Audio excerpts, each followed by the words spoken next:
महिना अखेर जवळ आली किंवा अचानक कोणता तरी एखादा मोठा खर्च समोर आला, बीपी वाढतो डायरेक्टली, छातीत धडधड व्हायला लागते. पगार किंवा कमाई हातात येण्याच्या आधीच खर्चाची यादी तयार असते. बरोबर आहे. मनात एकच भीती असते, पुढच्या महिन्यात पैसे संपले तर माझ्याकडे पुरेसा पैसा टिकत का नाही बरं. दिवस रात्र कष्ट करतोय पण पैशाबद्दलचा हा मानसिक स्ट्रेस, एक बेचैनी अशी संपतच नाहीये. हं. पैशाची भीती माणसाला आहे ना आतून पोखरून काढते, एकदम टोटली संपवते. पण ही पैशांची अडचण आहे ना बऱ्याच वेळा आपल्या बँक खात्यात नसते, तुमच्या माइंडसेटमध्ये असते.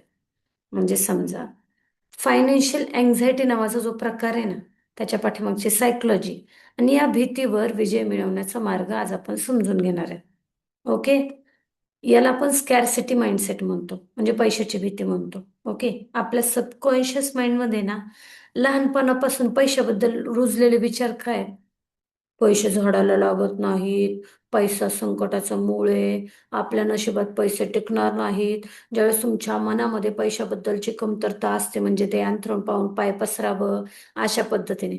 मग त्याच्यामुळे जे पैशाबद्दल डोक्यामध्ये विचार येतात ना, हा माझ्याकडे कमी आहेत, कमी आहेत, त्यावेळेस मेंदू कायम आणि कायम धोक्याचा आणि भीतीचा विचार करतो. आणि याच्यामुळे होतं काय, आपण कोणताही फायनान्शियल निर्णय घेताना आहे ना घाबरतो, नवीन संधी गमावतो, आलेला पैसा टिकवून ठेवू शकत नाही. म्हणजे पैशाची भीती वाटणे ना हे स्पष्ट लक्षण आहे की तुमचा आर्थिक आत्मविश्वास आहे ना कमकुवते. कॉमन सांगते हे, ज्यांनी लहानपणी खूप जास्त स्ट्रगल्स पाहिलेत ना त्यांना पुढे काहीतरी करण्यासाठी, म्हणजे स्वतःसाठी काहीतरी खायचं म्हटलं ना तरी टेन्शन येतं. आता या आर्थिक भीतीवरती मात करण्यासाठी, म्हणजे मनी माइंडसेट बदलण्यासाठी मला एकदम सोप्या टिप्स सांगते. एक म्हणजे कृतज्ञता मंत्र, तंत्र म्हणू शकतो, मंत्र म्हणू शकतो. ग्रॅटिट्यूड फॉर मनी, म्हणजे ज्या ज्या वेळेस तुम्ही बिल भरता, कोणाला पैसे देता, मनामध्ये चिडचिड नका करू. देवाने तुम्हाला त्याला एक बनवलं अशा पद्धतीने थँक्यू बोला. हो, मी हे करू शकतोय प्राऊडली. थँक्यू, हे मी करू शकतोय कारण माझ्याकडे आहेत ते.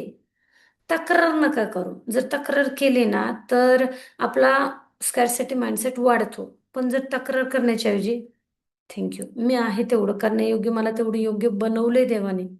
ओके. आपोआप संपून जातो. हो, मी हे पण केलंय, हे पण केलंय. आपल्यालाच आपल्या पॉझिटिव्ह गोष्टी दिसायला लागतात आणि पॉझिटिव्हिटी वाढते. दुसरं काय, इन्कम फोकस. सेविंग वरती नका हो जास्त लक्ष करू. हा, सेविंग वरती एक ठराविक, म्हणजे असं म्हणतात बरं का, बघा तुम्हाला पटतंय का. आपला जो काही इन्कम असतो ना त्या इन्कमचा 100 रुपये जर मी कमवत असेल तर 5 रुपये मला सेव्हिंग करायचे, 5 रुपये मला दान करायचेत. बरं, 5 नाही, 2 ते 3 रुपये झाले तरी सुद्धा चालते, पण दान नक्की करायचेत, की मी त्या लायक आहे हा फील स्वतःला देण्यासाठी. सेविंग वाईट काळामध्ये लिक्विड कॅश असावी त्याच्यासाठी. मग ते घरी तांदळाच्या डब्यात ठेवा, नाही तर बँकेमध्ये असेच पडून ठेवा. ओके. आणि उरलेले जो 20-30% जो रक्कम आहे ना ते तुमच्यावरती ठरवायचे तुम्ही. ती वाढवत पण येऊ शकता, थोडीफार का होईना, पण ती इन्व्हेस्टमेंटमध्ये द्यायची. आणि त्याच्याच बरोबर अजून एक गोष्ट करायची, 5-10% रक्कम आहे ना आपला स्किल बेस वाढवण्यासाठी, पुढे जाण्यासाठी, आपल्या स्वतःवरती खर्च करण्यासाठी, याच्यावरती करायचं आहे. उरलेले तुमच्या जबाबदाऱ्या तर कंटिन्यू राहणारच आहेत. त्यामुळे पैसे कसे वाचवायचे या भीतीचा विचार करण्याच्या ऐवजी आहे ना 50% फोकस फक्त माझे स्किल वाढवून नवीन मार्गाने कसे कमवायचे आहेत याच्यावरती ठेवावं लागेल. आणि या नवीन गोष्टी शिकण्यासाठी तुम्ही ज्यावेळेस शिकायला लागता ना त्यावेळेस तुमच्यामध्ये जो कॉन्फिडन्स येतो ना, त्यामुळे तुमची पैशाबद्दलची भीती आपोआप कमी होते. एक जे सेव्हिंग केलेलं आहे त्याच्यामुळे स्वतःला सपोर्ट मिळतो. जे दान केलेलं आहे तुम्ही त्याच्यामुळे स्वतःला कितीही वाईट दिवस आला तरी सुद्धा स्वतःमध्ये स्वतःला आधार देण्यासाठी, हा तू कोणाचं वाईट नाही केलेलं, तू काहीतरी चांगलं करतेस, त्याच्यामुळे तो सपोर्ट राहतो. आणि इन्व्हेस्टिंग कधी फेल जातं, कधी चांगलं जातं, पण तरी सुद्धा एक रिस्क चेक करून तुम्ही त्याच्यामध्ये करू शकता. हा तुमचा पर्सनल राहील.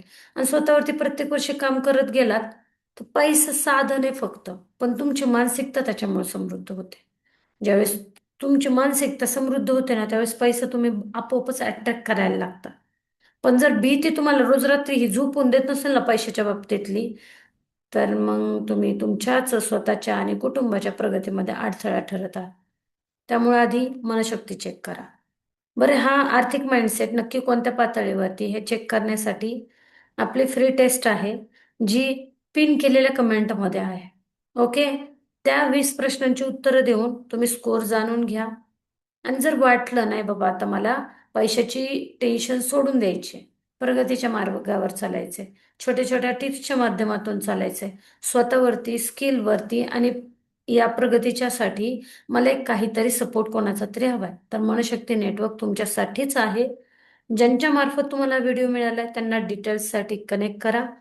डिटेल्स घ्या आणि मनशक्तीच्या जोरावर स्वतःची प्रगती सुरुवात करा. चला मग स्वतःला बदलूयात.